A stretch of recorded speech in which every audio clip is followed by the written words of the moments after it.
Bismillahirrahmanirrahim. Hari ini saya sedang wawancara pada tanggal 14 Desember 2023. Nah, hari ini saya bersama Pak Daniel sebagai pewarta foto Kompas, Pak ya?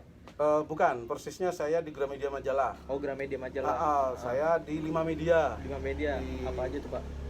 5 Media. Jadi saya mulai kerja di Gramedia Majalah tahun 94 di majalah Jakarta. Itu majalah berita bergambar. Jadi lebih banyak gambarnya, fotonya. 60 foto, 40 tulisan. Itu tahun 94 sampai 95. Saya pindah ke majalah Hai. Itu majalah remaja Hai. 95 sampai 98 Desember.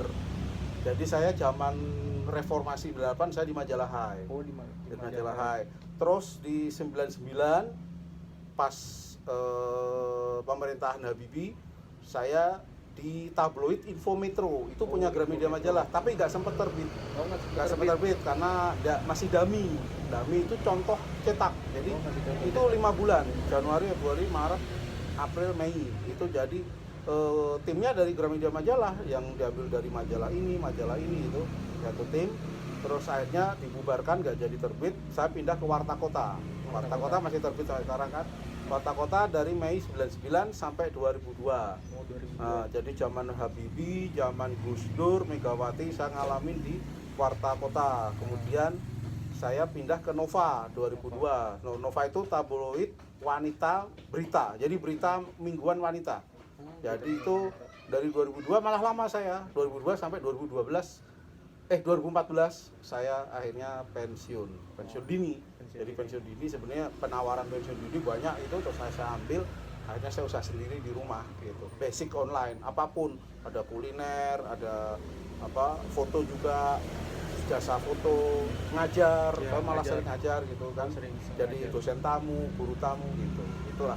Jadi saya total sebenarnya 5 media. Jakarta, Hai, Info Metro, Warta Kota, Nova. Berarti di Kompas belum, Pak? Kompas Group itu namanya. Kompas. Bukan harian Kompasnya. Oh, bukan harian Kompas. Bukan. Kompas Gitu. Group. Jadi walaupun saya setelah pensiun saya ditawarin lagi tahun 2020 di Litbang Kompas. Oh, di Litbang Kompas. Itu di bawahnya Kompas tapi freelance. Oh, freelance. Selama 7 bulan sebagai peneliti untuk riset foto. Jadi foto-foto itu saya cari data-datanya. Nah, itu tugas saya. Jadi itu tapi 7 bulan aja, freelance statusnya. Freelance ya. Gitu. Setelah usaha sendiri saya bergerak di bidang tadi kuliner, jasa foto. Foto itu macam-macam, bisa ngajar, bisa restorasi foto, sama digital imaging, Photoshop. Digital imaging ya. Betul. Gitu. Itu berarti digital imaging yang apa, Pak? Ya itu yang main Photoshop, ngedit foto, ngolah-ngolah foto yang jadi dioprek macam-macam, jadi yang untuk kayak iklan-iklan gitu. Seperti itu. Itu yang tadinya hitam bisa jadi berwarna bisa. Ya, bisa. Gitu. Terus sekarang bikin konten, jadi konten kreator, saya juga bikin video. Untuk IG, Reel, sama Facebook gitulah. TikTok. TikTok juga. Iya, TikTok. Kalau Bapak sendiri itu pas jadi wartawan pas tahun 98 itu ngalamin ya itu pas di Hai. Di Hai. Jadi antara di Hai, Info Metro dan Warta Kota. Itu adalah saat-saat reformasi. Tapi Bapak meliput nggak, Pak? Meliput.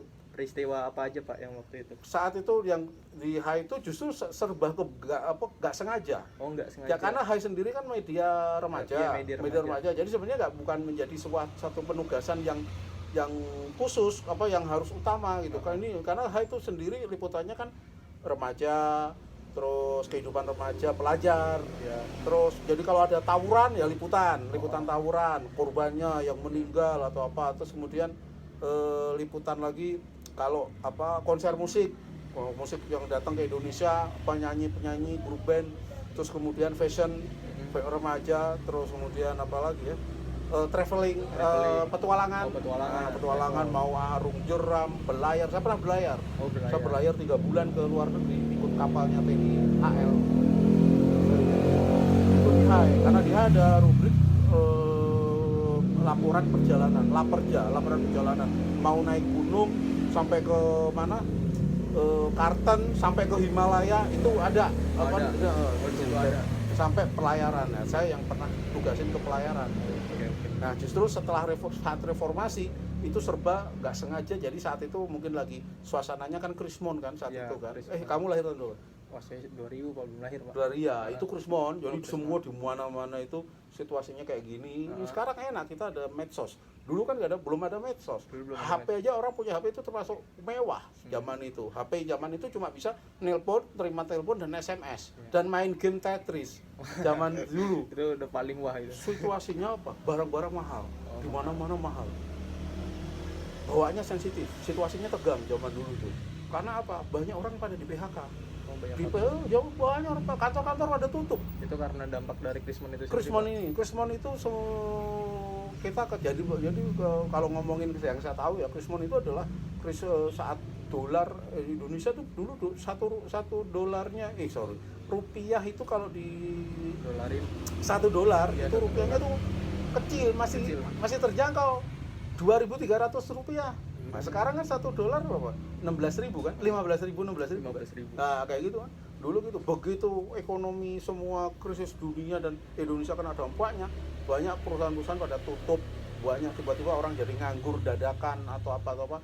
Nah, sekarang enak, orang juga bisa jualan online di Iya. awal. So, dulu nggak ada. Dulu nggak ada, Pak. Nah, akibatnya sensitif. Situasinya tegang, dikit-dikit ada orang, ada di masa itu orang ketangkep bisa entah nyolong motor atau apa, amuk massa. Wah, ngeri ya, amuk massa, jadi mati. Bahkan pernah ada satu kelompok penjahat di daerah terminal Kampung Rambutan, yaitu nyolong motor atau apa. Ini 5 orang ini yang penyolong motor, penyolong mobil itu dikeroyok massa, mati semua. Oh, mati semua. Saat itu, dan selalu apa, dia dan dibakar. Zaman itu, Krismon itu, situasinya tuh tegang gitu. Jadi gak kayak sekarang, orang, gue bisa jualan online di rumah, gue bisa jualan kuliner di rumah karena ada medsos. Nah, ada Topet, Shopee, kayak gitu. Shopee. Dulu gak Dulu ada. nggak ada ya. Jadi dulu orang ketika di PHK itu, jadi situasinya itu, itu di situ saya ketika gak ada kerjaan di kantor, motret Oh, gitu. motret. Oh ya, tiap hari ada demo. Oh, tiap hari ada demo. Itu Tapi saat itu demo itu zaman Orde Baru ada namanya undang-undang subversi. Itu jadi orang demo di jalan ditangkap, digebukin. tangkap juga Digebukin pas ditangkap, diproses hukum.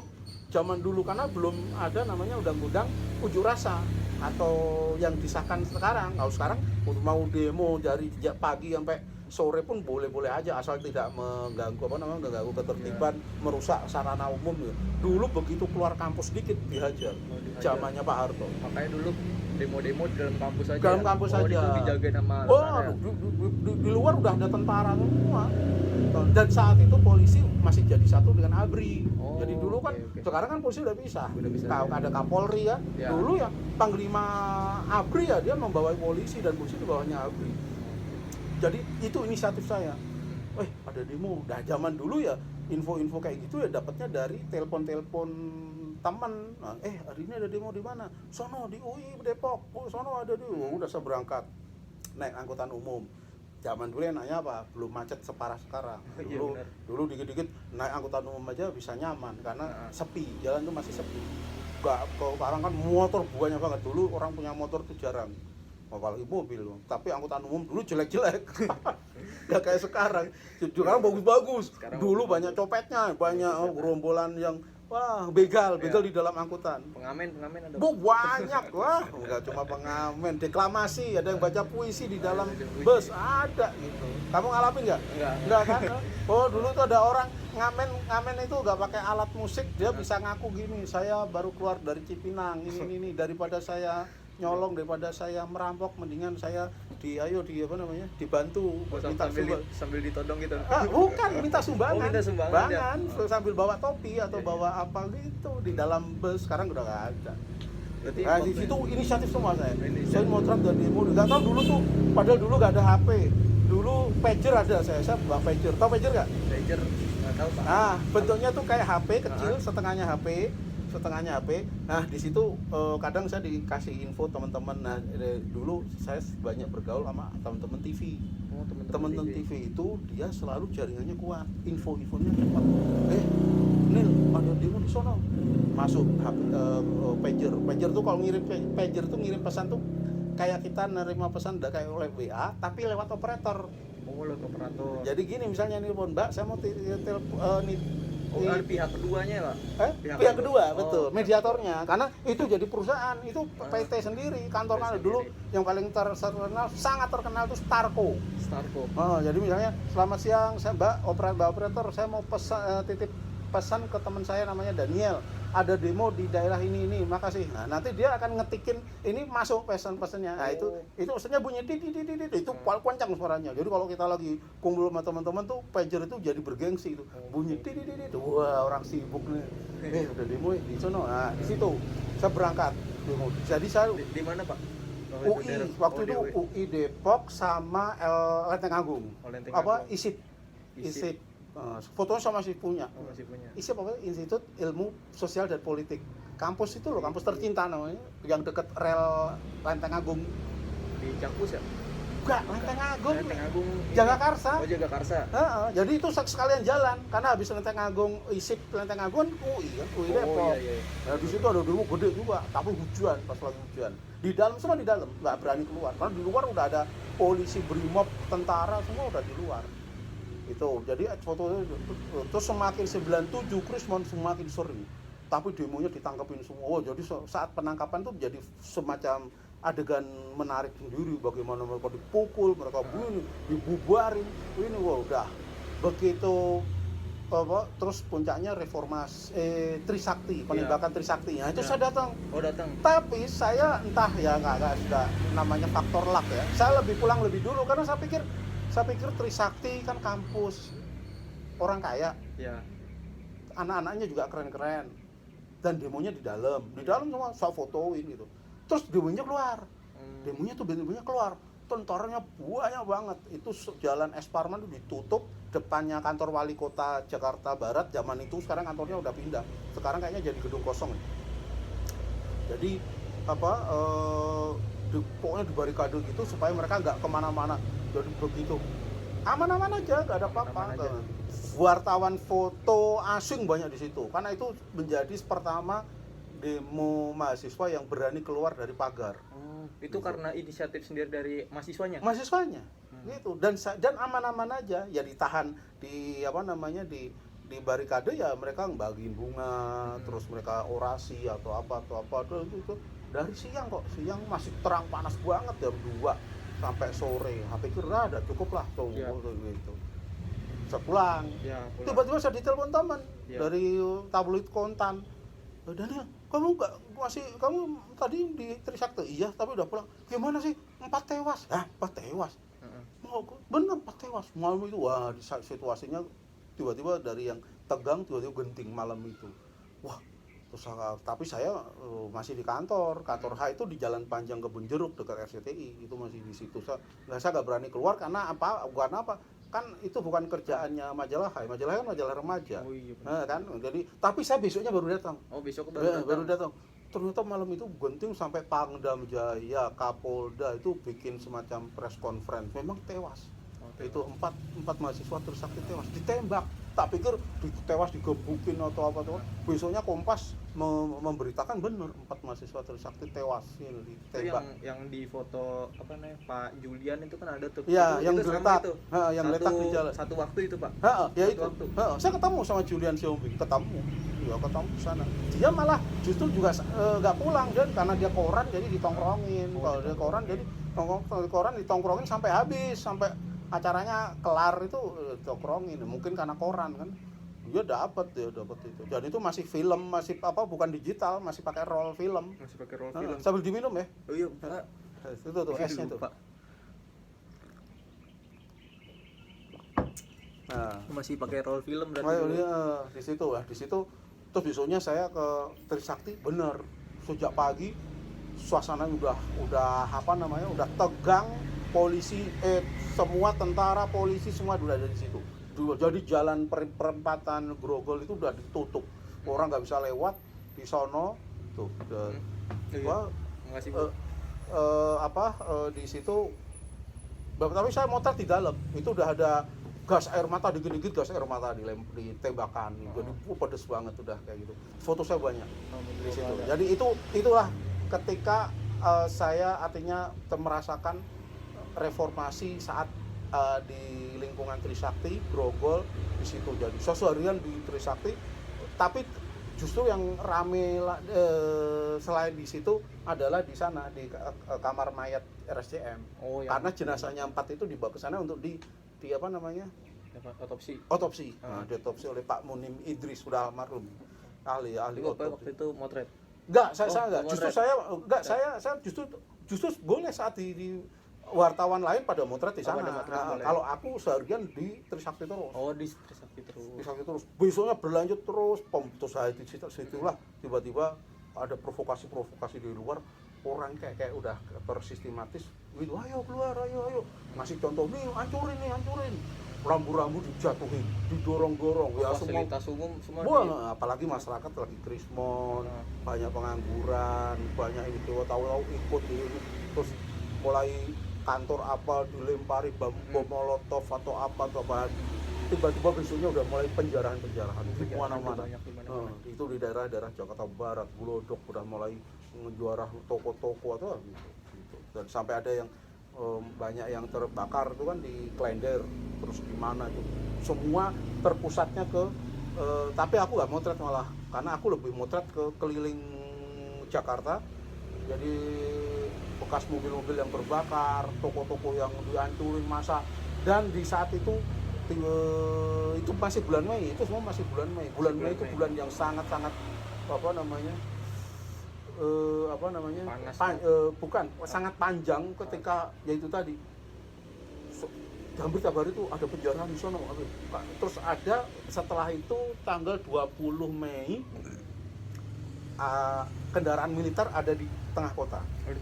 Tank panser, tank apapun perang, jadi suasananya kayak perang. Jadi Bundaran HI ada berapa tank, di Tamrin ada berapa tank, itu taruh sampai istana sono banyak tank. Di Blok M ada pansernya ada tanknya marinir gitu-gitulah, ditaruh di situ. Nah itu foto saya banyak. Tapi nggak dimuatnya sedikit di majalah dikit, karena HI memang ngasih saat itu ya mau nggak mau ya memberitakan tentang kerusuhan Mei, reformasi. Nah di situ. Tapi yang waktu mahasiswa menduduki gedung DPR itu ikut. ikut. Nah, itu justru nama HI dikasih highlight gitu. Laporan utama. Laporan utama. Foto saya banyak muat di saat. Tapi kalau yang penjarahan malah enggak. Tapi ketika Trisakti, mahasiswa Trisakti tertembak, kemudian ada pendudukan mahasiswa di atas gedungnya MPR, saya malah naik ke atas, ada foto saya selfie di atas. Nggak ada. Zaman dulu nggak ada selfie, jadi kalau kita mau motret ya kita minta tolong orang. Minta tolong orang. Nggak bisa zaman sekarang kan. Iya nggak bisa. Sekarang mau diomelin. Iya, udah ditangkap. Dulu dia tahu. Kalau nanti kamu butuh foto-fotonya, tak kirim lewat email ya. Boleh Pak, boleh Pak. Beberapa fotonya, foto saya. Setelah reformasi itu kemudian tahun 99 ketika saya di Info Metro yang di Semanggi Pak, Semanggi. Semanggi. Iya itu rentetannya masih 98. Iya masih 98. Itu Semanggi juga, Semanggi 1, Semanggi 2. Ada Semanggi 1 saya nggak begitu ini karena mungkin udah terlalu capek, hampir itu tiap hari ada demo aja. Iya. Dan selalu bentrokan. Tapi buat apa? Itu mainannya koran, mainannya TV. Itu Semanggi 1 saya enggak. Itu yang di Atmajaya. Atmajaya, ya betul, Atmajaya. Berarti Bapak waktu itu pas foto-foto karena inisiatif sendiri. Dan karena sebagian ada dari perintah dari perusahaan. Enggak dari HI, itu akhirnya saya mau nggak mau memuat tentang reformasi tadi bulan Mei ya. Sama mahasiswa menduduki MPR. Nah itu mau nggak mau dimuat karena itu peristiwa nasional. Tapi setelah itu nggak lagi, HI tetap liputan remaja biasa. Tapi saya juga sering motret, tapi dikit, nggak serius karena hampir tiap hari itu ada demo, capek. Tiap hari ada demo. Demonya zaman itu setelah Soeharto lengser, itu demo bolehin. Oh, demo udah legal banget. Legal banget, tapi belum ada undang-undang. Oh, belum ada Jadi undang-undang. boleh asal tidak ini, tapi lebih sering bakar ban, nggak lagi bakar apa namanya ngerusak toko-toko, jarang nggak, tapi bakarnya paling sering tuh bakar ban. Jadi pokoknya di tengah kota, di mana, di Sudirman, di Tamrin, selalu bakar ban. Akhirnya muncullah undang-undang unjuk rasa, demo boleh, jalan juga boleh, konvoy apa namanya, long march juga boleh, asal dibatasi sampai jam 6 sore, itu udah harus bubar gitu. Akhirnya ada DPR menghasilkan produk undang-undangnya, undang-undang unjuk rasa atau penyampaian pendapat. Nah, dari situ habis itu saya udah males ngeliput demo, terus tiba-tiba peristiwa tragedi Semanggi 1 itu di depan kampus Atmajaya.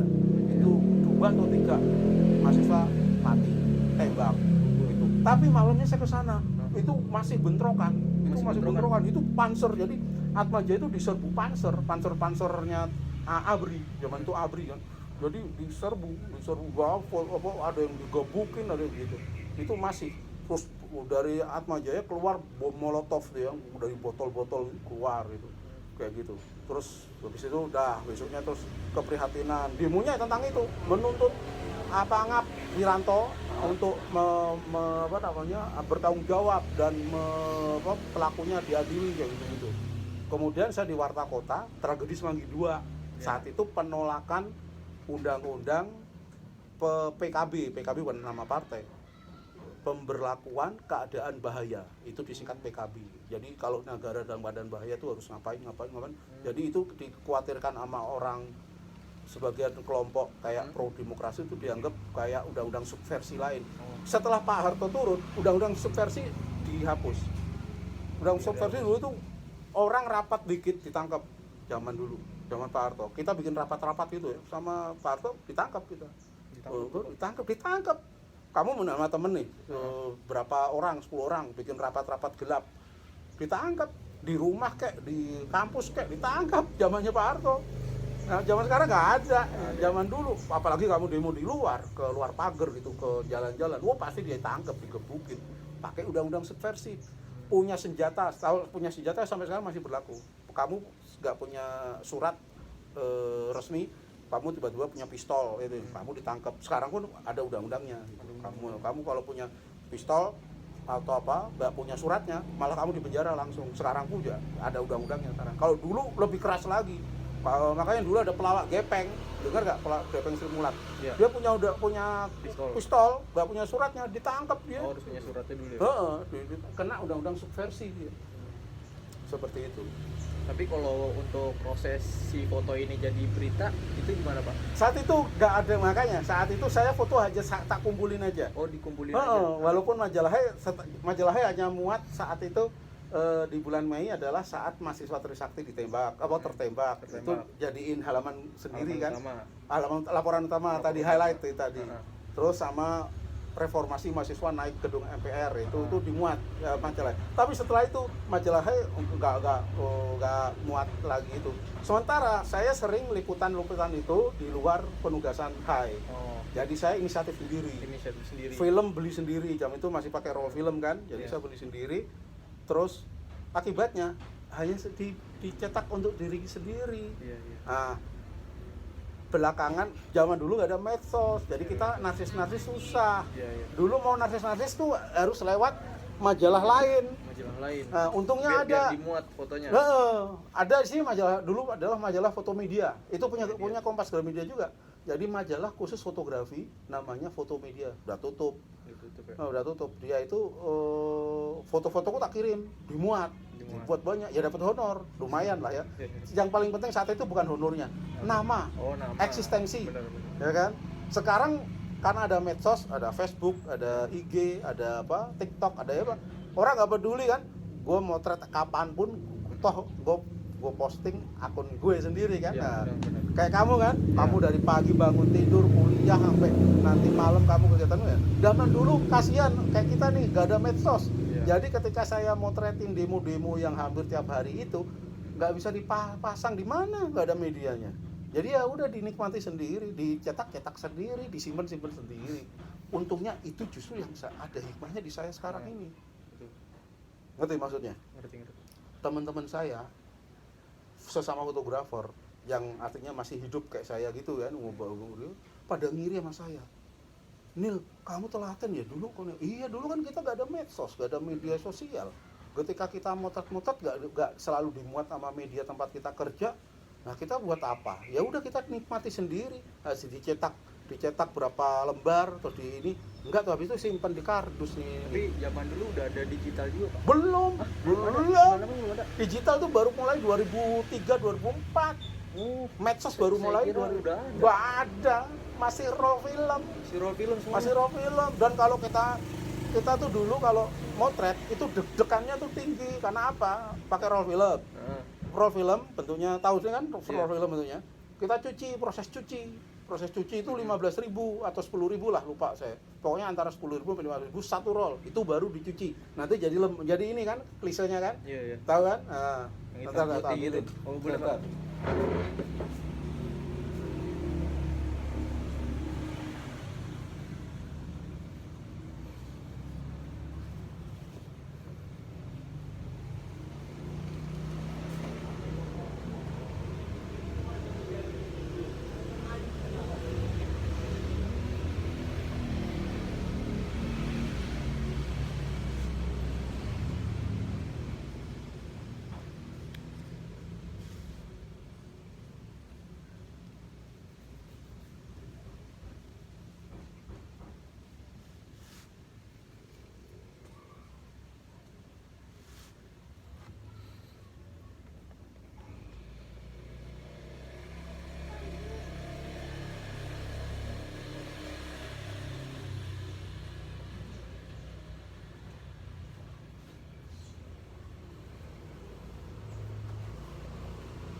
Oke, seperti ini.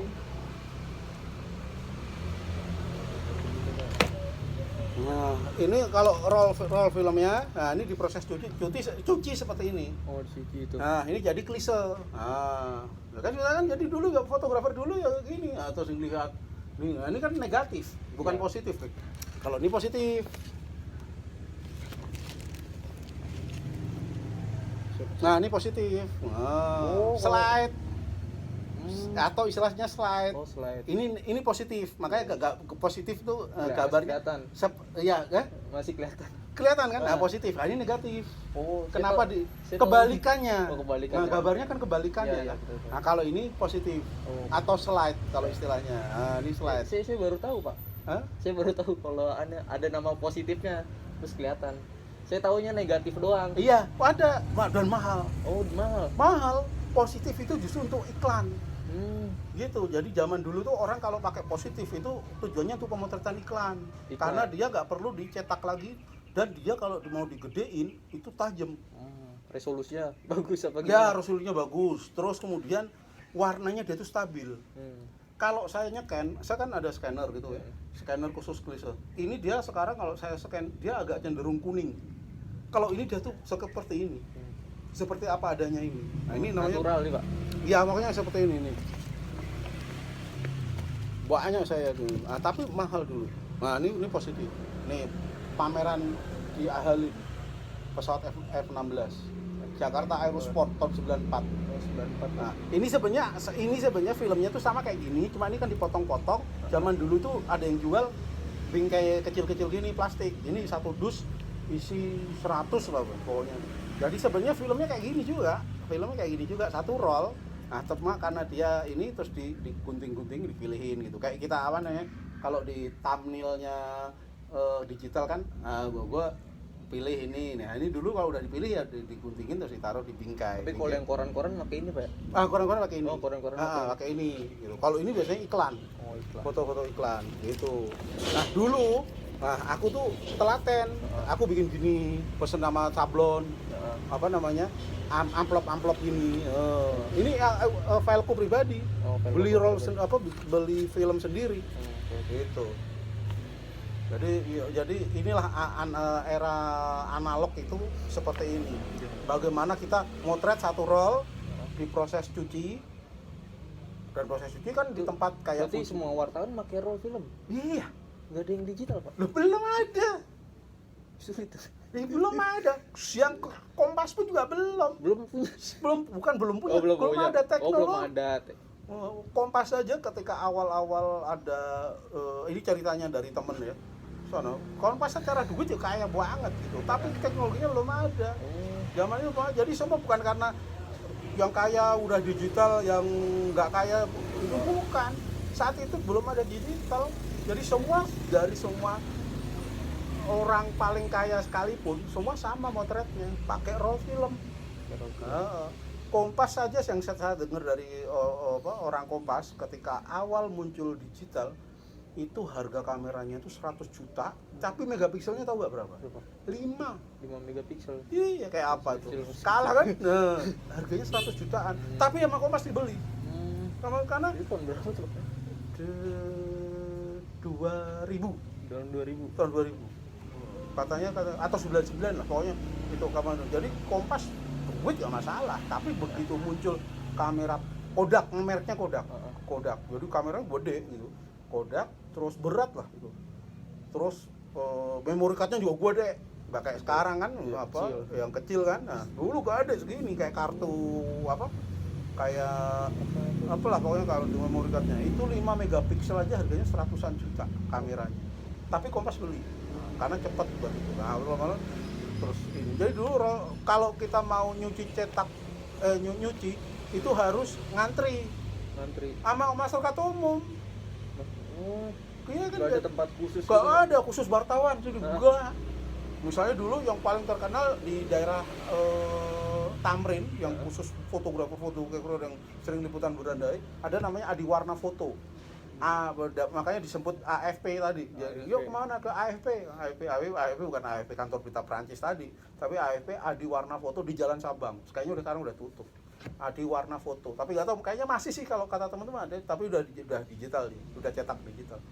Jadi tempat ngumpulnya fotografer di situ. Kalau di Jakarta Selatan dulu di Rapiko Melawai. Itu tempat ngumpulnya para fotografer topnya Jakarta. Jadi ngantri sama masyarakat umum. Jadi pada sering bagusnya ngumpul jadi kita saling kenal.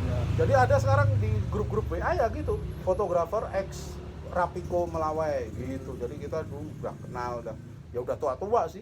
Dulu kita zaman tahun 93, 94 sering ngumpul di situ untuk proses cuci tadi ya kan. Terus kemudian setelah cuci kan keluar kan, bentuknya begini kan. Pasti dipanggil, Pak Daniel, nih filmnya udah jadi. Udah pakai spidol, terus di sini ada meja, ada kacanya, ada lampunya.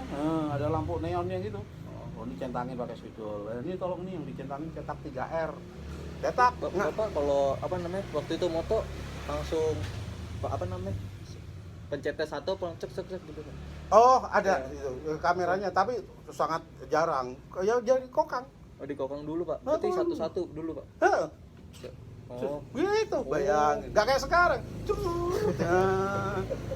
Wah, bener tuh, Pak. Dulu ada itu pakai motor drive. Apa tuh, Pak? Motor drive. Jadi ada teknologinya. Aku punya. Oh. Jadi ini kamera tar, tapi kamu susah kalau bayangin.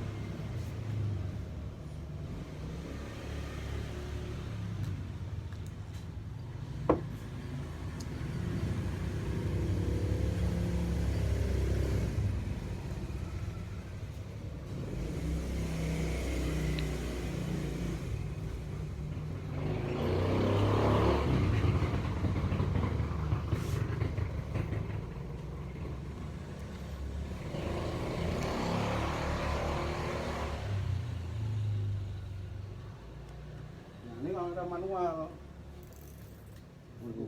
ya kan? Di zaman dulu kalau mau motret ya harus buka dulu, masukin roll film, tarik. Ini ada kayak rel ya, geriginya itu masuk ke lubang-lubangnya ini kan, masuk ini, terus ini ketarik set. Ini kalau dibuka ya kebakar. Ya maka begitu tarik ini tutup. Dikorbanin satu ini awal ini kebakar nih artinya. Sorry, nggak kelihatan. Nah ini tuh, ini hitam kan? Nah ini kebakar. Nah, karena kena matahari. Nah, jadi tarik ini kan rollnya masuk, tarik set gitu. Pasti kebakar. Begitu sudah nyangkut di sini, ya kan? tutup rapet, kunci. Udah, barulah kita ngokang seret. Ini ada biasanya ada angkanya. Ini saya lupa angkanya di mana. Angka 1, Ya. 2, 3 itu sampai 36, maksimal 36. 36. Ada juga roll film isinya 24. Nah, ini dia terus jepret. Nah, gitu. Ini kamera Rusia ini. Nah, kamu tadi nanya motor drive di bawahnya. Oh, motor Tambahan. Nah, itu pakai baterai sendiri. Itu biasanya belinya terpisah. Tergantung dia stoknya punya nggak. Nah, tapi kalau ini nggak ada motor drive, Oh, karena itu dia fungsinya buat ini, buat rollan film juga itu. jadi motretnya gini, cepret, Oh. karena dia yang gerakin ini motor drive-nya. Jadi bentuknya memang dari motor kecil, motornya cepret gitu. Terutama buat yang motret olahraga. Nah, ini bayangin jangan dulu. Jadi kalau misalnya motretnya cepet ya, susah. Iya. Terus kemudian ini manual. Iya. Ini manual nih. Oh. Tapi Bapak dulu belajar dari kapan, Pak? Otodidak. Otodidak. Saya belajar sendiri. Belajar sendiri. Kamera pertama ini. Enggak, kamera saya dulu namanya FM2. Ini sebenarnya nemu di loakan aja, bukan kamera sejarah saya. Oh iya. Gitu. Jadi bergerah ya, kita ambilin dipasang. Enggak apa-apa. Enggak.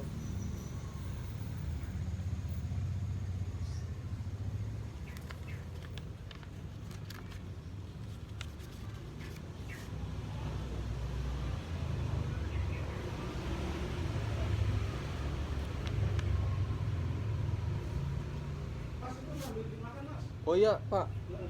Terima kasih, Pak.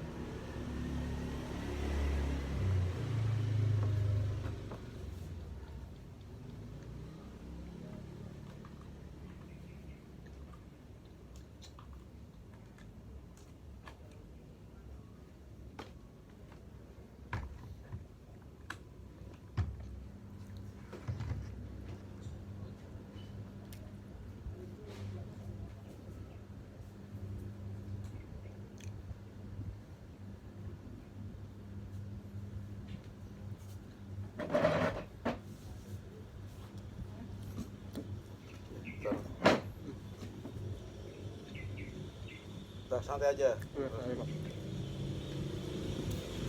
Jadi udah lama Bapak tinggal di sini, Pak? 2002. 2002. Sebelumnya Bapak?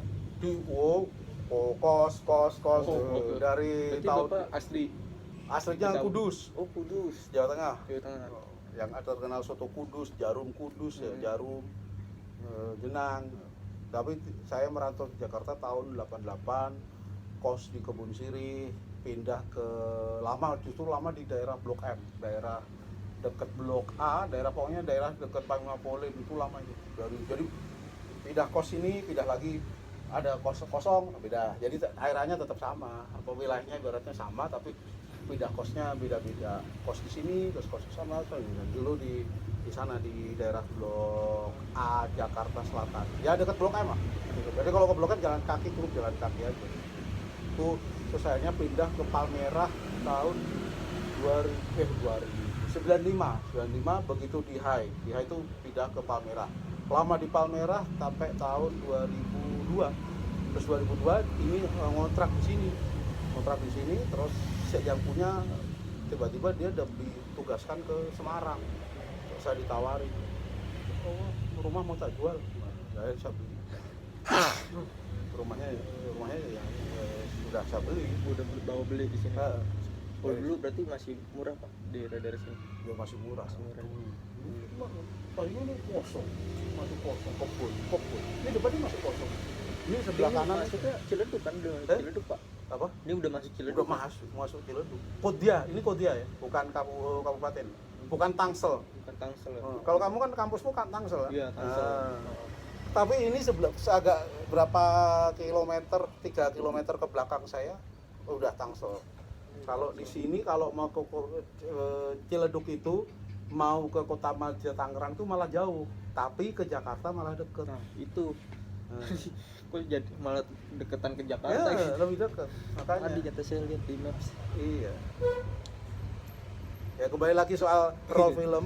Iya, Pak, roll film. Ya, roll film ya itu tadi bahwa saat itu ya teknologi gitu, belum ada digital. Jadi hampir semua sama, mau media besar, media kecil, majalah, koran nasional atau apa, ya teknologinya sama seperti ini roll film. Jadi kita akhirnya kenal dari situ, kenal sama temen ini apa namanya di tempat cuci cetak film tadi. Kalau di Jalan Sabang di Adiwarna Foto, kalau di Jakarta Selatan di Rapeko Melawai udah tutup. Kalau di Adiwarna kayaknya masih buka, aku pernah lewat Sabang masih buka, tapi udah ganti digital. Nah dari situ tadi itu aku karena apa kan tak ceritain ketika aku di high Ya. kemudian sering motret Ya. tapi nggak dimuat, Ya. nah itu tak simpen tok. Oh, disimpan aja. Nah, simpan aja. Baru terasa sekarang di era medsos. Baru telah ada namanya scanner. Dulu belum ada. Sekarang muncullah namanya scanner yang bisa nyeken klise-klise ini. Oh, di sini jadi foto. Jadi foto, jadi digital. Jadi Jadi istilahnya digital. proses digitalisasi. Heeh. Justru saya karena menekuni itu, Ya. saya malah punya profesi baru. Oh, oke. Jasa, saya terima jasa untuk mendigitalisasi foto lama menjadi foto digital. Gitu. Jadi itu kerjaan saya sekarang. Jadi ada beberapa orang minta tolong, Pak, bisa nyeken apa foto lama, foto yang pakai klise itu ke digital bisa. Beberapa klien saya malah yang di luar kota ngirim ginian dia, ngirim terus dikasih tanda nih yang di scan karena nggak setiap orang punya scanner ya, ke scanner yang di ATK kan hanya untuk cetak kan. Iya. Nah, scanner khusus ini nggak setiap orang punya. Nah, saya punya. Gitu. Jadi saya sekarang malah justru itu malah jadi kerjaan saya, usaha saya, Iya. atau ibaratnya jadi nafkah saya. Gitu. Nah kembali lagi juga tadi teman saya yang sesama fotografer kan nggak telaten. Ya. Mereka gila kamu telaten ya Nil, bisa masih nyimpen gini dan masih terawat. Kalau teman saya lebih parah loh. Ada yang malah dia nggak butuh ginian begitu, ngapain gue nyimpen gini. Kan sekarang era digital gitu. Setelah ada medsos nyesel dia. Gue mau pamer foto-foto gue dulu nggak bisa, fotonya udah ditinggal di kantornya dulu, kantor media yang dulu, dan kantor medianya dulu udah tutup dan entah gimana. Oh, barang-barang nggak tahu. Nggak tahu itu. Terus ada juga yang temen fotografer sebaya sama saya parah lagi, ya dia nasib kebakar. Waduh. Jadi waduh punya gue kebakar, gue pernah rumah gue kebakar atau kebanjiran. Klise-klise gue kena air hancur semua lah gitu. Kalau saya bertahun-tahun saya simpan. Oh, iya. Nggak tahu kenapa saya tuh tiba-tiba dari dulu, makanya tadi kan pertanyaan kamu Apa? iya kan pertanyaan kamu, aku waktu di high Iya, waktu di ketika motret kan inisiatif sendiri Ya, inisiatif sendiri apa dan nggak dari dimuat. perusahaan. Tak simpen aja. Iya, iya. Sekarang baru terasa kepake setelah Iya. ada scanner dan medsos, yang terutama medsos. Jadi saya bisa narsis dengan foto-foto saya yang dulu gitu. Dan akhirnya menjadi pekerjaan karena saya menerima jasa scanner nyekan. Iya, oke. Silakan berikut pertanyaan. Tapi menurut Bapak, kenapa pas peristiwa reformasi itu banyak peliputan? Apa karena penting karena situasinya, apa untuk media itu sendiri? Kalau untuk media pasti iya, ketika si fotografer kerja di media umum pasti itu menjadi semacam liputan sehari-hari. Suka atau tidak, capek atau sebel, pasti capek lah. Mencoba ada demo apapun, baik yang rusuh atau merusak, misalnya pokoknya setelah Soeharto lengser demo tuh makin hari makin banyak. Setelah Soeharto lengser dan diganti Habibie ya, saat itu kan dia kan sebagai kayak sementara kan, karena dia wakil kan, naik gitu. Ganti presiden Mengganti sementara. Udah baru ada demo. Dari nggak cuma mahasiswa lagi, jadi semua tuh demonya tuh dari kelompok masyarakat, pekerja, pegawai, sampai ada yang lucu-lucu juga. Jadi ketika misalnya ada yang lucu-lucu. Jadi misalnya ada yang dandanannya kayak punakawan. Aku juga motret. Ada yang dandanannya kayak pokoknya inilah ada kayak pantomim, ada kayak badut-badut, ada yang pakai grup kesenian daerah. Jadi tidak lagi bicara tentang ini dimuat apa enggak. Naluri fotograferku tuh jalan terus. Jadi aduh sayang ya kalau. Jadi akhirnya menjadi tempat tongkrongan wajibnya para fotografer itu adalah zaman dulu itu adalah di depan KPU dan di Bundaran HI. Gitu. Bukan Sampai sekarang tuh yang justru sering ada Bundaran HI. Ngerti nggak kamu maksudnya? Enggak Pak. Nggak ngerti. Maksudnya dulu tuh emang benar-benar titik kumpulnya di situ. Di situ. Karena kelihatan. Iya. Karena apa? Masyarakat ketika ini masih ngomongin Habibie ya, ketika dia mengganti Pak Harto ya, Habibie, kemudian Gus Dur, dan kemudian Megawati. Tapi Megawati agak mulai agak reda, demonya agak begitu. Bundaran HI itu kan tempat macet, segala arah kendaraan di situ. Jadi menjadi tempat strategis menyampaikan pendapat dalam bentuk unjuk rasa. Ya. Kelompok masyarakat dari pagi, siang, sore, malam nggak boleh, undang-undang unjuk rasa malam nggak boleh. Pokoknya sore aja, jam 18.00 itu terakhir. Jadi kita tuh akhirnya fotografer nongkrongnya di Bundaran HI, itu di sampingnya pos polisi. Kalau kamu lewat di Bundaran HI, kalau CFD ada pos polisi, nah itu di sebelah kanannya, dekat kedutaan besar Inggris. Zaman dulu itu banyak PKL, zaman Jokowi aja dibersihin, zaman Jokowi Ahok itu dibersihin rapi. Zaman dulu tuh ada PKL, termasuk yang sering langganannya fotografer yang nongkrong di situ adalah warung Indomie. Jadi warung Indomie, roti bakar di situ, sampai akhirnya itu lainnya boleh digusur, ini jangan, karena polisi-polisi kan butuh makan. Butuh makan kan, mereka nyari rokok sama warung rokok. Jadi ada 3, Indomie, warung rokok, sama apa tadi? Roti bakar. Roti bakar, pokoknya kayak apa namanya, yang ya roti bakar ini loh, Warmindo. Oh, Warmindo, Nah, kayak gitulah. Nah, itu karena itu yang nggak malah dibelain sama polisi, jangan jangan digusur. Yang lain boleh digusur. Sampai kan itu sungai kan belakangnya. Pokoknya dekat sungai lah yang ada pos polisi itu. Itu jadi tempat kumpul tidak resminya fotografer manapun. Mau Kompas, Jakarta Post, dan kantor berita asing pada ke situ, TV pada di situ. Akibatnya kadang motor pada parkir di situ, motornya fotografer, mobil-mobilnya TV di situ. Karena setiap hari selalu ada demo di HI. Baik juga yang rusuh biasanya ditangkepin yang biasanya yang bakar-bakar ban, gitu, bikin macet, itu sama polisi langsung diangkut, gitu. Kalau demo hanya sekitar dekat udara air mancurnya, kolam air mancur nggak apa-apa, asal kendaraan tetap jalan, gitu. Dan kenapa di situ strategis? Banyak orang yang nggak tahu. Saya tanggal 16 November kemarin saya jadi pembicara di depan TNI AU, di depannya para perwira Bintara Tamtama TNI AU tentang foto jurnalistik. Jadi bilang fotografer tuh harus nongkrong di sini, salah satunya adalah Bundaran HI. Kenapa Bundaran HI? Aku tanya ke para tentara-tentara, pada nggak tahu. Kenapa Pak? Apakah di situ karena strategis itu? Ya boleh, bisa. Setiap saat ada demo, setiap saat ada orang. Tapi yang paling penting di situ tuh, di Bundaran HI itu adalah kumpulnya Polantas, Dishub, kan memantau lalu lintas kan? Intel Kodim, Intel Koramil. Jadi nggak kelihatan gitu Pak? Intel nggak kelihatan? Kelihatan. Nggak kelihatan, kita jadi kenal. Kenal. Justru mereka itu berbagi info ke fotografer, wartawan. Tapi infonya ya bukan info yang sebentar ada ini yang masalah keamanan, enggak, masalah gini. Kan mereka pegang HT kan? Iya. Jadi mereka jaringan HT-nya kan luas gitu. Iya. Kadang mereka baik. Kita lagi ngumpul makan Indomie atau lagi fotografer nih lagi ngumpul makan Indomie, ada yang ngopi, ada yang ngerokok. Intelnya ada entah Polantas, entah Dishub, entah Koramil, Kodim itu masih pegang HT. Ada kebakaran di sana di Petamburan. Jalan. Kan mereka mantau kan ini pasti. Ada kecelakaan di sana di tol Gatot Subroto. Wah, kita pada kabur gitu kan. Gitu. Aku pernah ke situ.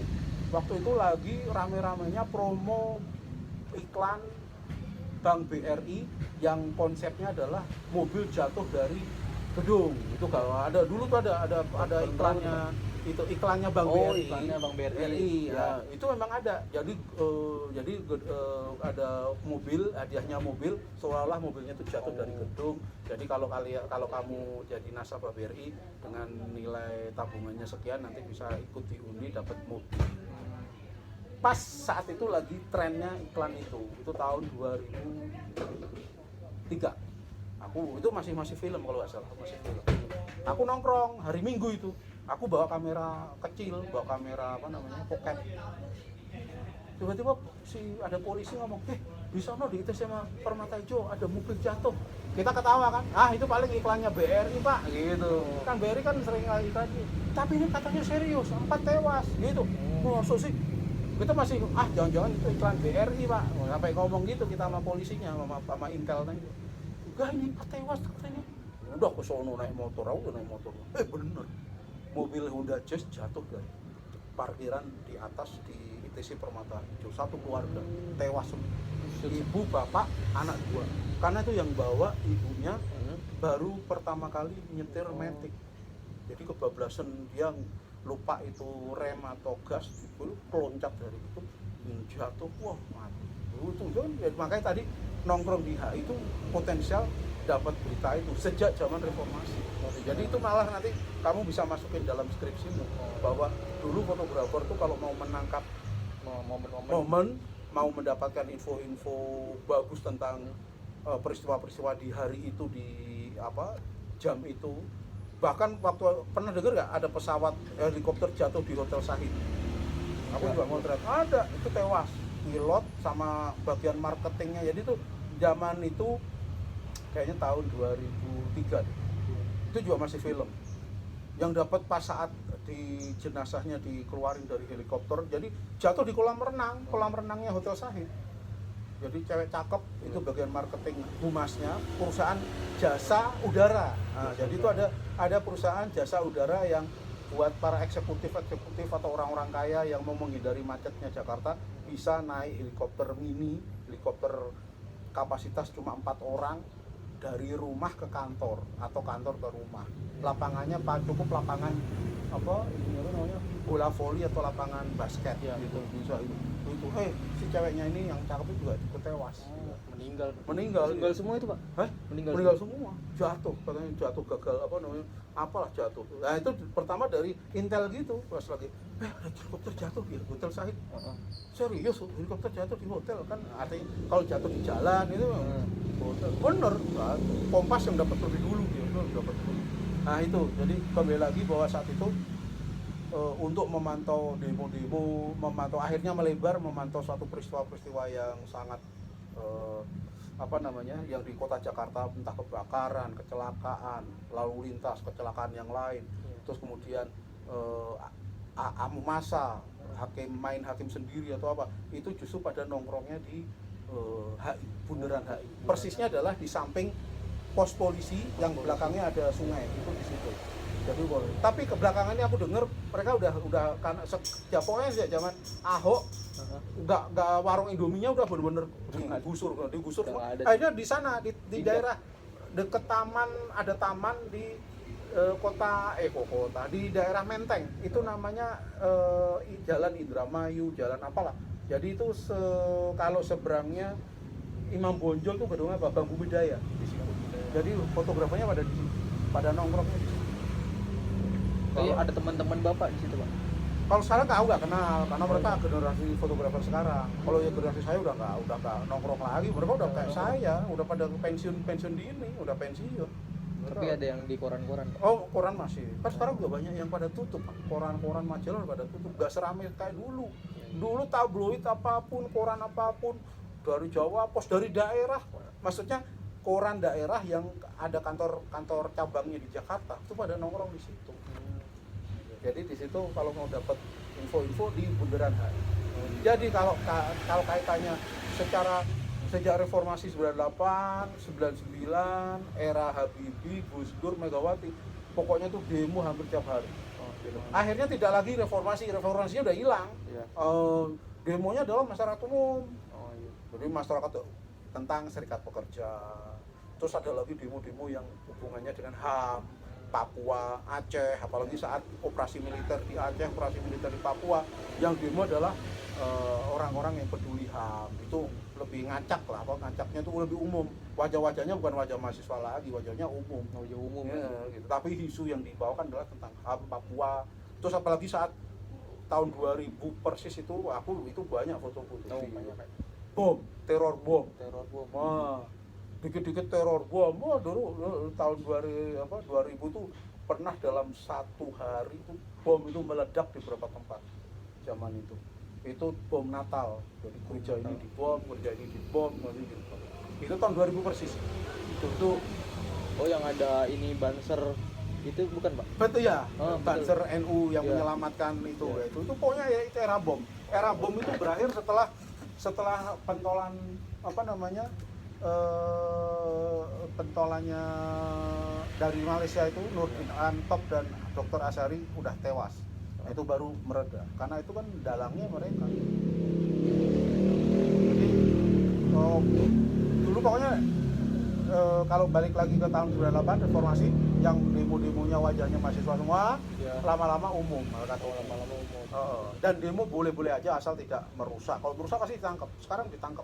Dan sekarang tuh polisi nggak kayak dulu pakai video juga. Kalau makanya kalau demo ya tetap sama polisi. Kalau begitu mereka merusak, ada buktinya. Jadi nggak asal tangkap kan. Polisi sekarang kerjanya lebih apa namanya, terinci gitu, terukur. Iya. Terukur. Jadi kalau nangkep orang nggak, lu ada videonya, lu tadi, detail ya, Pak. lu tadi rusak pot, lu udah ya udah. Gitu. Jadi Bapak selama foto kan pegiat jurnalistik juga nih, Pak. Bapak kan. Itu make teknik-teknik tertentu nggak, Pak? Bapak apa udah nggak yang penting dapat momennya gitu. Dapat momen. Jadi Yang kita penting kalau dapat momen. jadi nggak jangan. Jadi ketika udah dalam kondisi kerja, nggak perlu gue pakai speed sekian, pakai diaphragma sekian. Nggak. Sekarang kamera digital ya udah ada auto kan, Iya. program. Udah pakai itu aja. Yang penting dapat dapat gambar, itu aja tuntutannya. Dulu kalau orang yang idealis, fotografer idealis gue pakai speednya 1/60. Ini kan ada speednya nih. Ini nggak speednya di sini, ini nggak kebaca. Ntar diafragma, ini diafragma di sini. Ini speed, Pak. Iya, ada Belum speednya. pernah pakai digital. Iya. Ini analog. Analog Belum ya. pernah sih pakai. Nah, ntar speednya di sini, diafragma di sini nih. Enggak, sekarang udah enggak. Sekarang udah di ini aja dipasang fiturnya udah auto atau program. Udah tinggal pencet-pencet yang penting dapat gitu. Nggak ada lagi. Kalau masih begitu itu malah itu mempersulit cari Tapi momen. kalau apa namanya, redaktur foto sama pewarta foto itu beda, Pak. Itu hanya posisinya aja. Posisi. Pewarta foto tuh sama aja fotografer. Iya. Cuma pewarta foto itu istilah yang lazim di kalangan fotografer antara. Akhirnya dipakai oleh fotografer lain. Jadi yang antara nyebutnya pewarta foto karena antara kan kantor berita nasional. Iya. Dia itu memang setiap hari ya nyari berita, gitu, nyari berita. Tapi dia nggak punya media. Jadi kantor berita itu dia kayak tadi itu AFP, Agensi juga. agensi, cuma punya negara. Dia tuh kantor LKBN antara itu kan punya negara. Jadi dia istilahnya pewarta foto yang ada Oscar Motulov di situ. Jadi dia tuh pewarta foto istilahnya adalah sama dengan fotografer atau kalau enggak jurnalis foto gitu. Itu hanya istilah aja. Redaktur foto itu posisi. Redaktur foto Posisi. Jadi kalau kamu ada kepala bagian, kabak, kan, supervisor, manajer, nah redaktur foto itu posisi. Tapi moto juga, Pak. Iya bisa motret kalau dalam kondisi apapun dia harus bisa motret. Aku pernah jadi redaktur foto di Warta Kota. Tapi ini si redaktur foto ini emang dia di kantor doang atau dia ke lapangan? Lebih banyak di kantor. Lebih Karena banyak di kantor. salah kalau redaktur foto dia malah di lapangan. Mendingan jangan. Karena redaktur foto kan dia udah manajerial. Sudah urusannya itu bagi dia ya dia bagaimana mengelola, memanage, mengatur, terus kemudian mengkoordinir gitu. Bahkan dia harus ikut rapat-rapat. Kalau dia masih motret ya mendingan jangan. Gitu. Kecuali bener-bener fotografernya habis. Ya udah gua harus motret gitu. Kalau fotografer masih ada ya anak buah yang suruh. Gitu. Ya, itu posisi. Kalau yang edit beda lagi. Ngedit apanya? Maksudnya nge-crop itu posisi Itu enggak, itu hanya ada bagian kayak kayak foto, bukan Photoshop ya, olah foto. Ada 2 orang dulu di Warta Kota. Dia hanya mengolah foto itu warna, kan motretnya kalau kayak ini kan, klise warna. Misalnya itu halaman hitam putih, ya udah diubah ke hitam putih. Cropping itu hanya sedikit. Ingat, foto jurnalistik itu harus jujur, nggak bisa diakal-akalin, nggak boleh. Nah, biarpun itu pakai Photoshop, yang boleh itu hanya setahap gelap terang, sama cropping sedikit. Karena kalau cropping banyak itu udah olah digital, dan itu nggak boleh, itu udah nggak jujur. Jadi foto jurnalistik itu yang yang ditekankan itu adalah kejujuran. Jadi ketika motretnya demo misalnya, tolong ini awannya agak dibikin biru deh, langitnya dibikin biru, itu udah olah digital. Ya kalau memang semendung-mendung ya emang gitu. Terus kemudian ini ada mahasiswanya kayaknya apa namanya, mukanya ini coba agak digelapin gini atau apa gitu, atau mungkin jaketnya dari warna kuning berubah jaketnya, itu udah olah digital, tidak jujur. Tapi Gitu. kan berupa caption nih Pak. Itu caption dari si fotografernya atau penulis? Ini banyak sekali pertanyaan itu kalau aku ngajar ya. Caption itu siapa sih yang bikin? Iya. Ada kemarin di TNI AU. Caption itu siapa Pak yang bikin? Yang bikin adalah yang motret. Oh, yang motret. Yang motret. Dulu ada yang bilang yang bikin yang reporter, yang bikin yang fotografer, atau yang bikin yang, ada yang bilang, kalau saya yang bikin yang reporter, karena reporter dia yang wawancara ini. Enggak, yang bikin tuh yang motret. Motret itu bisa fotografer, bisa reporter. Kenapa? Karena dia tahu situasinya, ya kan? Kamu misalnya motret kecelakaan, terus kamu jalan sama reporternya, terus kamu tolong dong bikin caption, dia nggak bisa, dia nggak lihat situasi. Kamu kan yang motret saat jepret itu menekan rana itu, kamu yang lihat situasinya, kamulah yang bikin caption. Dan caption itu ada rumus 5W, nggak pakai H nggak apa-apa. Kan tahu kan rumus jurnalistik kan 5W 1H, ya kan? Who, what, when, where, why, ya kan? Ini how. Kemarin juga ada orang AU ya, Pak bisa nggak cuma 3 aja?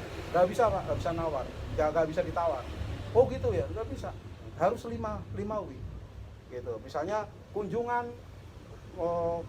Kepala Staf Angkatan Udara ke asrama prajurit, itu 5W-nya apa ya? Who, Kasau, where, asrama prajurit, terus apa nih? When, itu pokoknya harus 5 gitu. Terus dia nawar, bisa nggak cuma 3? Nggak bisa, harus tak jawab, nggak bisa ditawar Pak.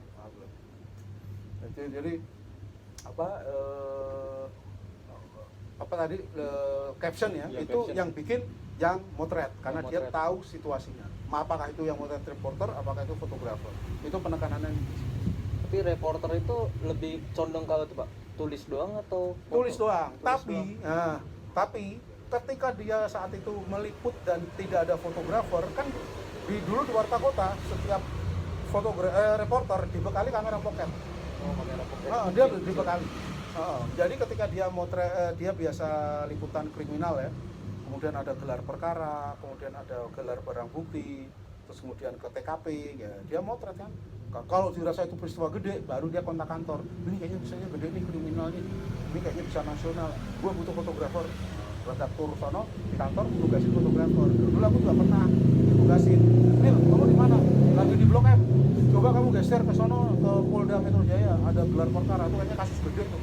Udah, berarti si reporternya ya memang harus foto fotografer yang bisa foto lebih bagus daripada pakai kamera pocket tadi gitu. Jadi kembali lagi caption itu yang bikin adalah si yang motret dan caption itu dibikin sesuai rumus 5W. Karena kalau how itu udah jadi berita. Udah jadi berita. Jadi berita kan? Bukan lagi caption. Bukan lagi caption. Tapi ada juga foto berita. Itu ada. Oh, ada lagi. Ada lagi. Nah, itu apa tuh, Pak? Nah, justru itu Pak, dulu Julian Siobing almarhum yang sering. Dia benar-benar bisa ngeliput, tulis dan bisa motret. Oh, itu udah jadi foto berita gitu. Foto berita. Jadi dia itu fotonya dia Julian Siobing itu almarhum Julian Siobing memang kreatif dalam hal nggak cuma motret aja, dia juga bikin suatu cerita. Dia tuh sebenarnya fotografer olahraga, tapi dia terkenal di reformasi karena motret yang penembakan mahasiswa Trisakti tadi yang geletak di jalan itu kan. Nah, dia sebenarnya sehari-hari motretnya olahraga. Jadi dia tuh udah terlatih kalau motret sangat cepat itu jago. Nah, dan dia pernah motret sesuatu yang aku sendiri salut adalah motret politik gak politik bukan, olahraga juga enggak, tapi dia tuh udah punya konsep. Jadi fotografi itu bisa jadi konsep, bisa. Walaupun itu peristiwa loh, kita udah punya bayangan. Nanti potretnya seperti ini, kira-kira itu. Kalau ternyata meleset ya nggak apa-apa. Tapi kalau ternyata agak mirip-mirip sesuai konsep gue di kepala, nah jadi ketika berangkat dari kantor itu udah ada konsep gitu. Dan Julian Siobing sangat jago. Dia pernah bikin foto berita yang aku salut adalah fotonya tentang dia kenal satu keluarga. Kebetulan Batak dan dia juga Batak dan dia dekat keluarga ini adalah kehilangan kontak dengan ibunya yang tinggal di luar negeri atau kebalikannya lah, kayaknya ibunya yang di Jakarta di Indonesia kehilangan kontak sama anaknya yang tinggal di Amerika atau apa. Akhirnya sama dia difoto saat menangis, berpelukan nangis gitu, terus difoto lah sama dia, jepret jadi halaman 1, tapi captionnya panjang. Nah itu foto berita. Captionnya dia panjang, 2 lininya. Jadi kayak cerita ini, kayak apa namanya, seorang ibu namanya ini Marga ini udah sekian tahun putus kontak dengan anaknya yang tinggal di Amerika ini karena masalah apalah gitu. Terus akhirnya ketemu dengan anaknya yang sudah puluhan tahun nggak pernah ketemu, dan akhirnya wah itu berita kemanusiaan kan, human kan. Tapi kalau untuk yang udah pure semua, satu lembar itu wartawan tulis. Wartawan tulis. Itu wartawan tulis. Fotografer hanya memberi ilustrasi, melengkapi. Gitu. Jadi biasanya kerjanya bisa 2 orang.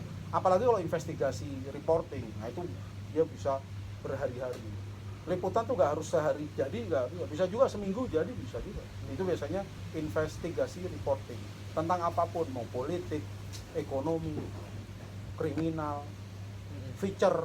Aku paling demen motret feature tuh yang ringan gitu ya, tentang UKM, kuliner, tentang budaya. Nah, aku paling suka kalau feature. Biasanya aku nulis juga gitu. Jadi aku juga ikut nulis, jadi total suatu kebanggaan foto dan tulisan Daniel Supriyono gitu. Tapi yang waktu foto-foto Pak Julian yang mahasiswa tergeletak itu kan Bang benar Pak mempengaruhi masyarakat Indonesia. Oh iya, satu itu. Jadi itu suatu itu, makanya itu tidak taruh di dalam sama redaktur foto.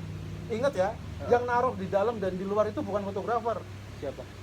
Pimpinan Ini. Pimpinan medianya. Itu namanya sidang redaksi. Bukan kamu misalnya fotografer nih. Nah, tolong dong nanti halaman 1, tolong dong, enggak, kita hanya tukang, kita tuh hanya motret. Kamu dapat ya foto mahasiswa tergeletak itu? Ada? Enggak. Soal itu nanti di halaman 1, halaman dalam, halaman belakang, urusannya pimpinan. Pimpinan ini nggak sebagai seorang, dia juga rapat, malam-malam rapat. Ini anaknya mana? Pimpinan redaksi. Oh iya, dia rapat. Karena kalau ditaruh di depan, kuatirnya Kompas di bredel. Berarti zaman 98 itu masih ada Masih bredel, Pak? Pak, masih ada. Masih Masih kuat, udah baru. Tiba-tiba Kompas disuruh bredel mah. Hujan. Enggak, angin. Nah, apa?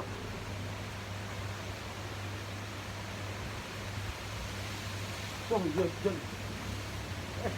Itu start kantor. Cek itu.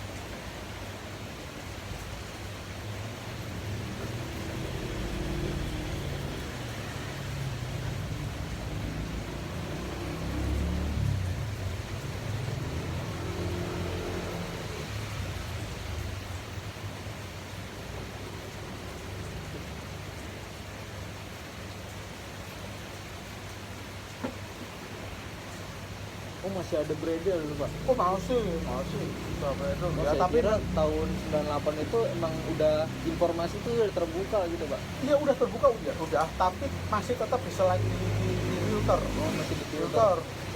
Justru dulu tuh bawah tanahnya tuh jalan. Ngerti bawah tanahnya? Misalnya kita mengakses, ambil contoh yang gampang adalah mengakses media pornografi di level bawah beredar gitu, malu-malu gitu misalnya, tapi bukan kabar-kabar yang vulgar enggak, karena di tingkat ini, tingkat media yang sudah mainstream itu nggak berani dia misalnya pornografi. Atau dulu kalau mau politik menyinggung Pak Harto atau apa ya itu dipanggil Pemret sama ke Departemen Penerangan, atau kalau enggak sama Panglima TNI panggil. Kenapa bikin? Berarti harus ada izin dari ini. Ya bukan ya Dari izin, tapi penerangan. harusnya dipanggil sama Harmoko zaman dulu menteri yang setelah agak bagus, yang karena mungkin tuntutan reformasi, itu ada menteri yang jabat namanya, dia dulu dari Kopassus malah, Yunus Yofia. Itu dia menteri penerangan, backgroundnya tentara, apalagi dia dari Kopassus. Dia sempat juga sebagai panglima Kodam atau di mana, tapi dia gantiin Harmoko atau apa. Sejak dia mimpin nggak ada lagi SIUP, kawan SIUP, surat izin penerbitan pers. Jadi dulu tuh kalau mau nerbitin pers harus ngajuin SIUP, kayak kita mau bikin usaha tuh ngajuin SIUP. Sekarang kamu bisa bikin koran sendiri bisa kalau kamu punya modal. Berarti harus ngajuin SIP dulu ke ini kementerian. Departemen Penerangan dulu. Sekarang namanya Komeninfo. Ya. Nah, dulu namanya Departemen Penerangan, kantornya di Medan Merdeka Barat, deretannya Museum Arca itu, Museum Jakarta, Museum Sejarah apa? Museum Nasional. Museum Gajah, Museum Gajah. Museum Gajah. Nah, itu dulu Depen di situ. Sekarang namanya Komeninfo.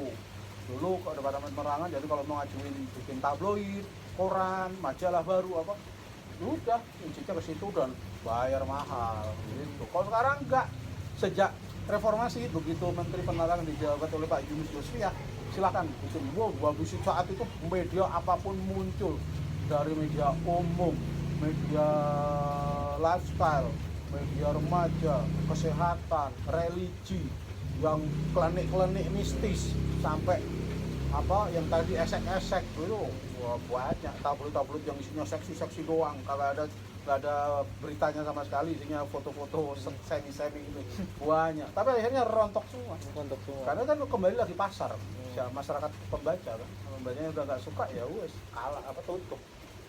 Jadi tadi tuh ketika yang naruh fotonya itu tuh bukan fotografer. Ya. Nanti tolong foto halaman 1 nih, enggak, itu adalah pimpinan. Pimpinan. Dan di sana tuh ada rapat redaksi, ada sidang redaksi. Kita sebagai yang di lapangan tuh hanya tukang. Gitu. Kalau kita tuh sebagai itu rapat dia sehari, Pak. Sehari. Kalau koran enggak. Koran. Koran itu rapatnya itu justru yang di lapangan nggak pernah rapat. Dulu betul. lapangan rapatnya paling seminggu sekali. Justru yang rapat setiap hari itu adalah yang level redaktur ke atas. Dia rapat pagi, budgeting, akan ditanya Pemret, hari ini ada berita apa nih, mulai pagi ini ada ini. Nanti siang kan berubah lagi kan, pasti ada yang sesuatu yang beda lagi. Nanti sore ada beda lagi. Misalnya pagi ada kriminal nih, ini pembunuhan di satu keluarga ini. Dikumpulin semua. Nanti kumpulin. Nanti enaknya yang jadi HL apa ya? Itu menentukan rapat dan semua dengan argumen-argumen masing-masing. Gitu, nggak bisa langsung ini tuh, apalagi fotografer, yang penting ada barangnya. Dan dulu tuh pokoknya kita kerja sebagai fotografer tuh yang penting lu dapat gitu aja, jangan sampai lolos, karena kalau lolos nanti kinerjanya dinilai, performnya dinilai. Misalnya kamu fotografer, aku redaktur foto ya, kamu panggilannya apa? Siapa?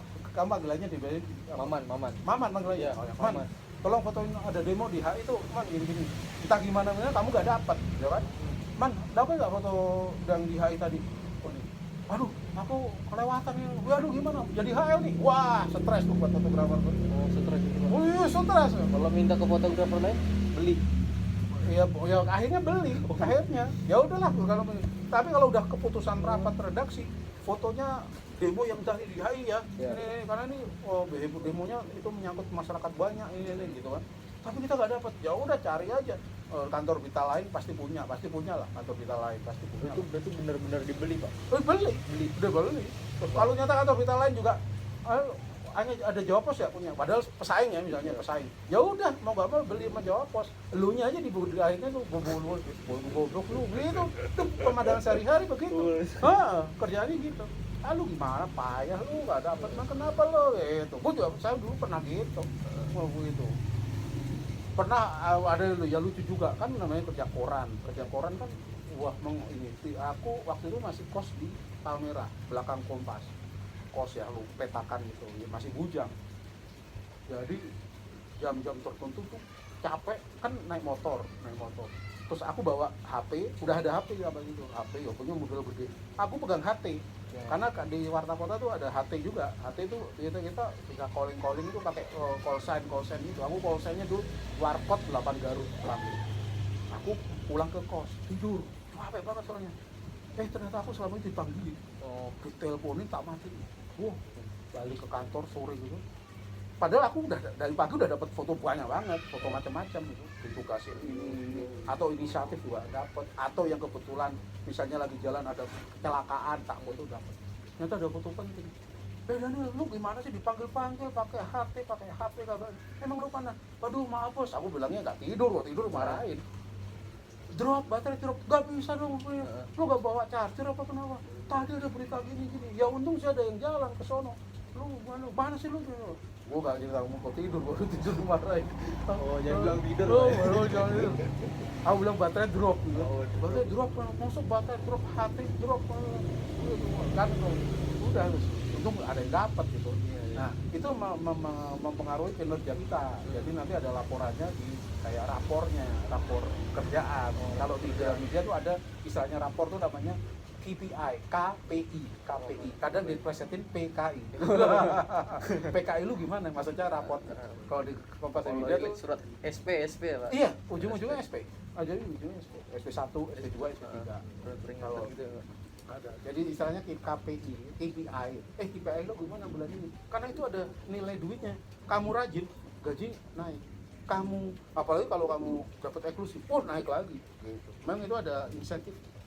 Tapi kalau kamu nggak perform, nggak ini, ya lama-lama makin turun. Apalagi kalau udah kelolosan nggak dapat berita tadi, nggak dapat foto tadi, bisa dapat SP1, SP2 atau SP3.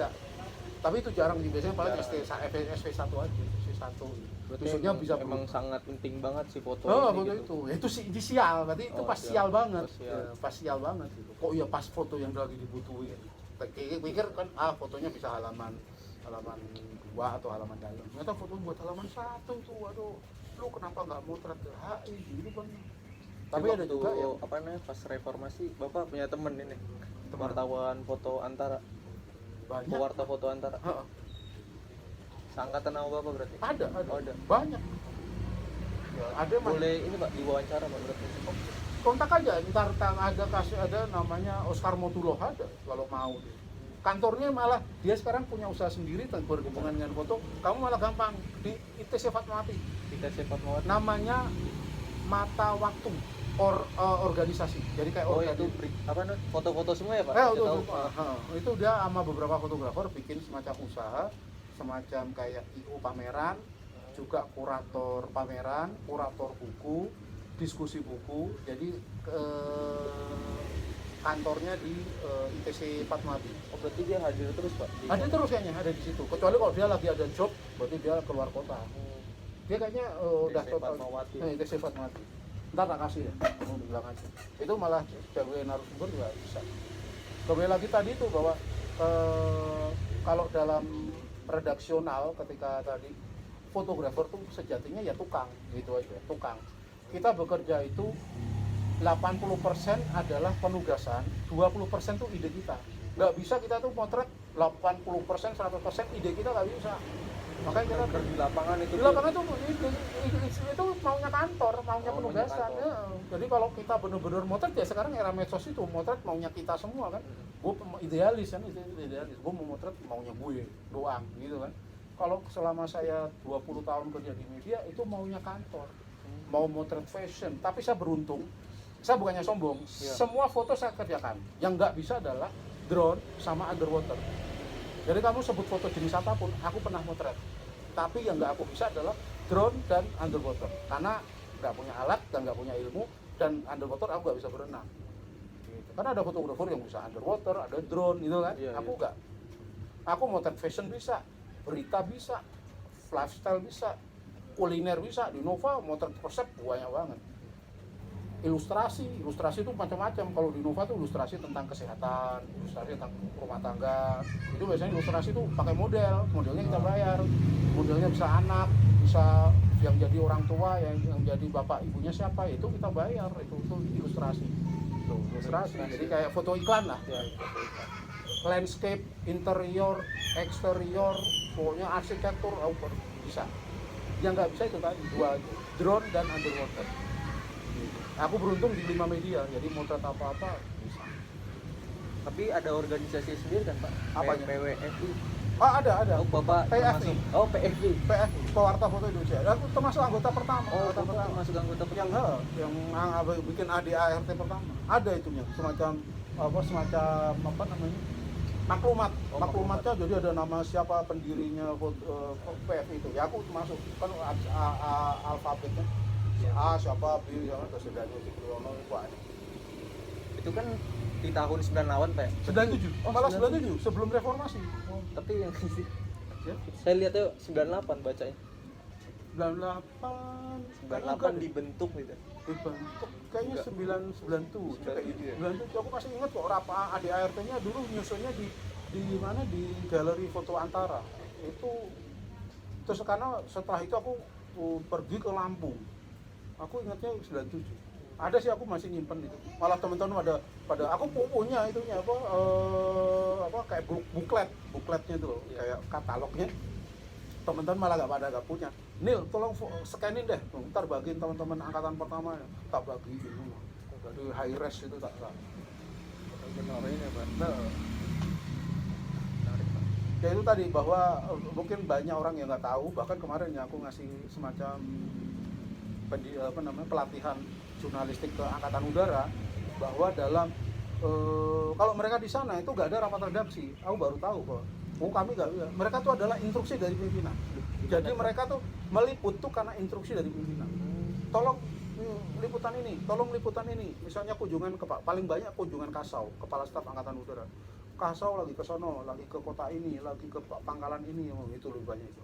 Jadi kami nggak ada rapat, Pak. Oh gitu. Udah, oke, nggak masalah. Kalau di media mainstream itu semua ada rapat redaksi. Kalau koran malah lebih sering rapatnya, namanya rapat budgeting, pagi, siang, sore, malam gitu. Terus posisi fotografer itu adalah fotografer reporter, kita tuh tukang, kita tuh ibaratnya tuh orang lapangan yang disuruh tolong liputan ke sono, foto, reporter kamu tolong liputan tulisan ke sono, udah nanti laporannya seperti ini. Terus nanti ada redakturnya inilah yang ditanyain atasannya lagi kan, Redpel sama Pemret, kamu punya apa? Ada nih berita ekonomi ini. Dah, ini taruh halaman 2. Kamu punya berita apa? Ini. Wah, bagus nih. Halaman 1. Bahkan pernah hiburan pun bisa jadi halaman 1. Gitu. Jadi tergantung jadi yang namanya Pemret itu kan dia punya pengalaman banyak kan. Jadi dia tahu, wah ini menjual. Oh, oke. Gitu. Jadi ibaratnya dia tuh kayak yang meramu tuh. Wah, ini. Jadi saat rapat itu ya, aku pernah rapat tuh. Foto punya apa nih yang paling bagus? Ada ini tentang ini gitu, tentang apa misalnya kasus KDRT. Nangis gak kabarnya? Selalu tanya gitu. Ada nangis, ada peluk-pelukan juga gitu. Iya. Karena itu yang menjual itu, Pak. Kadang enggak ini jangan sekedar jumpa pers gitu kan, pasti pertanyaannya Pemret begitu, ada nggak yang kelihatan nangis gitu. Kalau berdarah nggak boleh, malah itu yang nggak boleh. Di saat visual di media cetak adalah berdarah-darah, gambar anak kecil itu harus di blur, terus kemudian kelihatan banget karena kan kita baca koran kan selalu identik dengan sarapan orang saat itu ya, pagi sambil sarapan, ngemil, ngopi ya kan. Begitu dia lihat ada darah muntah, pasti nggak boleh. Jadi kalau misalnya ada nggak adegannya, misalnya kasus kriminal, misalnya berita yang paling kuat apa nih buat jualan nih gitu kan, ngomongin gitu, buat jualan apa nih, ada ekonomi apa, ada ekonomi apa, ini politik apa, murah kriminal, ada kriminal, ini ada KDRT sampai bunuh-bunuhan, wah buat gambar apa, ini ada fotonya, kalau perlu ada cetakannya. Ada cetakan. Nih gambar kayak gini, wah dramatis ya, peluk-pelukan nangis gitu ya sampai ini, wah histeris gitu. Berarti kan nggak ada gambar darah kan? Oh ini nih halaman 1, gitu. Halaman 1 boleh. Halaman 1 ya gede ya. Terus kemudian apalagi terus kemudian hiburan, terus olahraga lo gede yang taruh depan. Olahraga tuh malah itu menjual. Olahraga paling menjual, Iya kan? Pak. Iya benar. Betul kan? Sampai sekarang. Kan, nah, itu olahraga, sepak bola. Gitu. Olahraga apa? Sepak bola ini apa? MU kalah. Wah, taruh depan. MU kalah, taruh depan. Yang lain kagak dianggap misalnya, kriminal gitu enggak, MU kalah dah, taruh di depan. Sama Arsenal gitu. Menarik ya olahraga. Jadi Pemret itu mereka juga sudah punya pengalaman bagaimana melihat jadi sebenarnya kayak itulah kalau kamu melihat tadi semua yang aku ceritakan, ya itulah bisnis akhirnya. ya kan? Iya betul. Ya kan? Pemret akan melihat bagaimana koran gue laku, gitu. Bagaimana koran gue laku, bagaimana media gue laku, apa majalah gue laku, tabloid gue laku, gitu. Jadi misalnya apa dulu malah Warta Kota malah berita yang utama malah dikutip banyak orang, yaitu tentang apa tuh Pak? Kamu pernah nggak nonton Ketoprak Humor? Ketoprak humor. Ketoprak Humor itu zaman dulu itu ada namanya Ketoprak Humor yang ditayangkan RCTI dan Prime Time. Itu yang nonton Ketoprak Humor tuh ya kayak lawak, OVJ, kayak OVJ ya, Pak? kayak OVJ, Ah. tapi ini lebih bagus. Oh, lebih bagus. Jadi bener-bener kayak ketoprak, ada keraja, tapi lucu. Yang main itu rata-rata dari Sri Mulat. Oh, Itu ada itu. Yang paling saat itu yang paling sangat terkenal itu namanya Topan Lesus. Itu dua pelawak itu memang lucu banget zaman itu. Bahkan Gus Dur pun pernah nonton. Nonton zaman Presiden Gus Dur itu berarti tahun 99 2000. Kan Gus Dur mundur 2001 diganti Megawati. Berarti tahun 99 sampai 2000. Gus Dur aja berapa kali nonton di tim, nontonnya di tim. Oh, Karena tahun pentasnya Ismail di itu. tim. Dan itu ada pelawaknya lucunya Topan Lesus. Yang Lesus itu kayaknya udah meninggal, yang Topan Mas. Lesus tuh. Pokoknya itu mereka idola lah. Pokoknya emang aku dulu bahasa Indonesia, ketopraknya bahasa Indonesia tapi ada gaya Jawa ada. Tapi pakai baju ketoprak kayak wayang orang. Lucu itu sangat RCTI lagi yang nayang. Oh, berarti peralihan dari Sri Mulat ke Ketoprak itu, Pak? Enggak, itu lain lagi. Oh, lain Sri lagi. Mulat tetap berdiri. Sri Mulat Tetap ada. Ketoprak itu ini dari TV-nya, nama TV apa? Nama acaranya. Nama acara TV-nya kan? Punya RCTI. Oh, Ketoprak iya, iya. Humor. Pemainnya macam-macam. Paling banyak dari Sri Mulat. Ada Oh. Tesi, tahu kan Tesi? Iya, betul. Nah, itu lucu banget. Berita pertama saat itu yang paling sangat tiba-tiba adalah Topan Lesus keluar dari ketoprak. Wah, itu langsung halaman 1. Sama pemretnya itu halaman 1. Gila. Weh bener.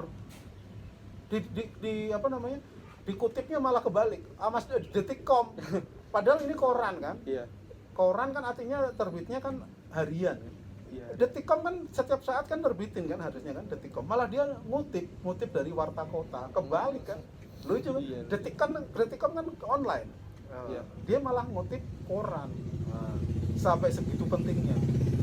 Jadi itu Warta Kota yang pernah HL-nya itu adalah tidak politik, tidak hukum, tidak kriminal, tidak olahraga, tapi hiburan. Gitu. Jadi itu tadi. tapi Jadi, tapi kalau selama di Bapak nih di media kan banyak nih koran-koran kan.